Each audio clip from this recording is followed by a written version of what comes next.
Morning everybody, I am K. Mandeep. I am from 9th class at Sri Chaitanya. My maths ma'am is Premila ma'am. So I am here to explain about the calculation of calendars with many models and sums.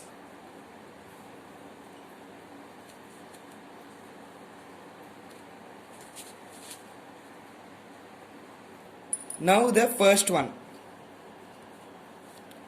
So if today is Sunday,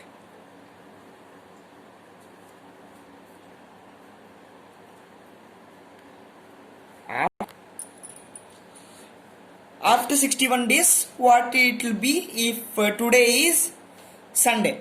So now the solution is, if today is Sunday,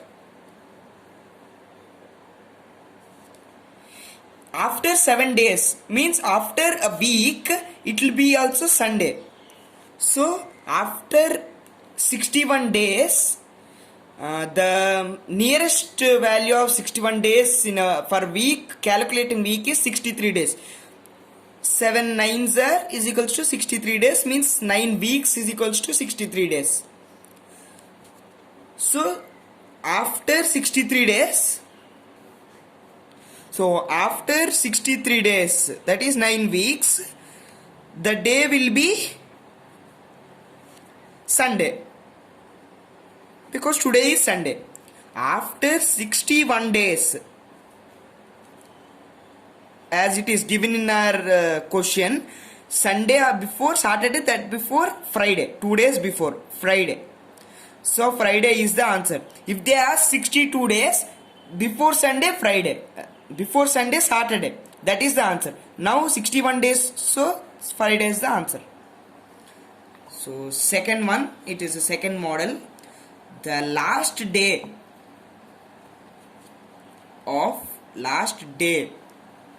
of century cannot be.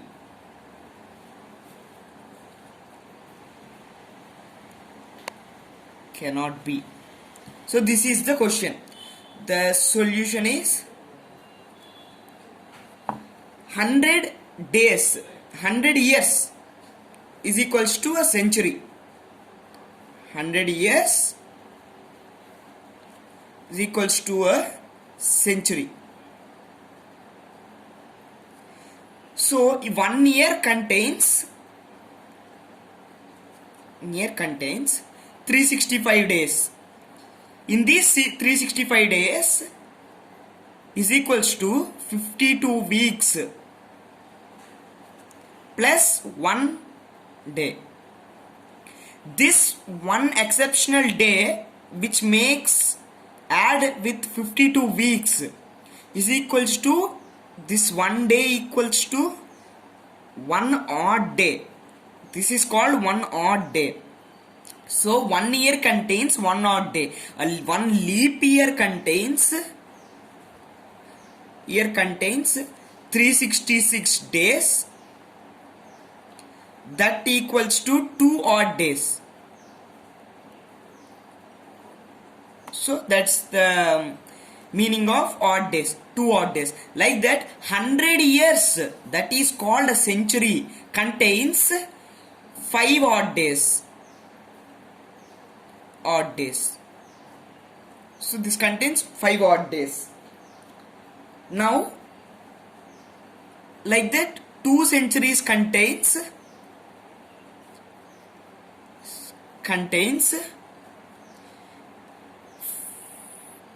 10 odd days. 10 odd days means is equals to 1 week plus 3 days. That equals to 3 odd days.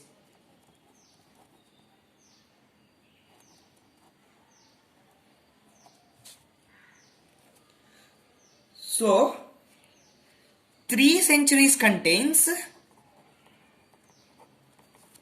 1 odd day. After calculating the number of weeks in the leftover odd days like this. So the last day of the last day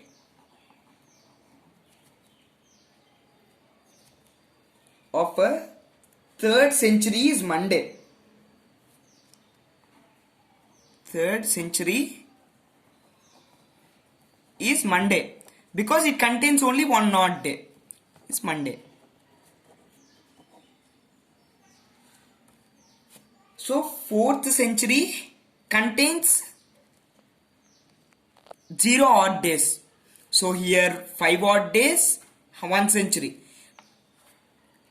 Calculating the weeks and taking out the odd days, second century contains 3 odd days. Third century contains 1 odd day and fourth century contains 0 odd days.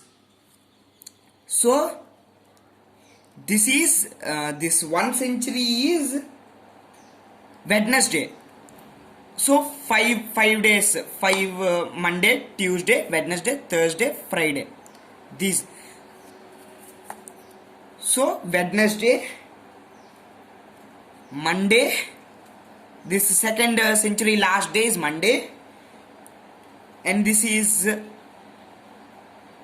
Sunday. So this cycle repeats. This cycle repeats. The leftover day is Thursday, Tuesday and Saturday.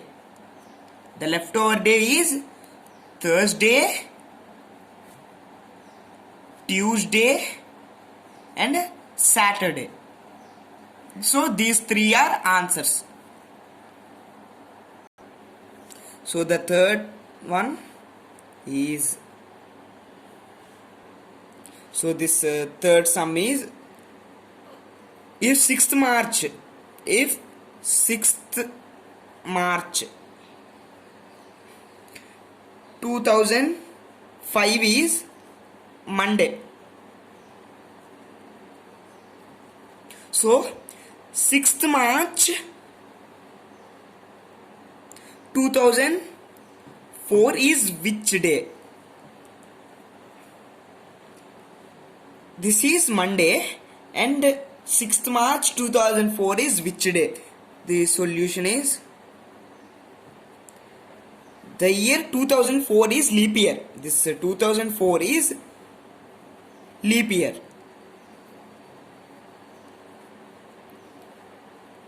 So it contains 2 odd days.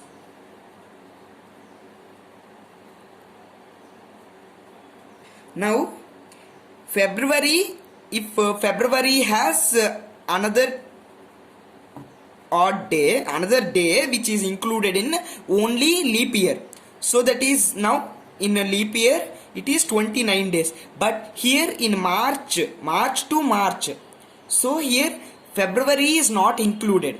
So it has normally 2005 is not a leap, ordinary year is not a leap year, so it contains only 1 odd day. Now 2005 is Monday. 2005 March 6th is Monday. That before year, this before year 2004 March 6th should be Sunday. Monday before day, Sunday. The before year day will be before day of the day. Monday, Sunday. So we feel 2004 is a leap year, no? So Monday, the answer will be Saturday before 2 days of Monday. But February is not included in this sum, so Sunday is the answer. So the before sum, a leap year is included, but February is not included. So before day is the day before day. Now 2007 is an ordinary day. It contains one odd day. The 8th December 2007 is Saturday. 8th December 2006 is which day it falls? This falls on Saturday, this falls on what? Now 2006 is also ordinary day. Ordinary year, not a leap year. So it also contains one odd day. So December 2007 falls on Saturday. 8th December 2006 falls on Friday, the before day. There's no confusion that one contains odd day or one contains leap year, one contains not leap year. This is so Friday is the answer. Thank you. Have a nice day. I hope you like, comment and share.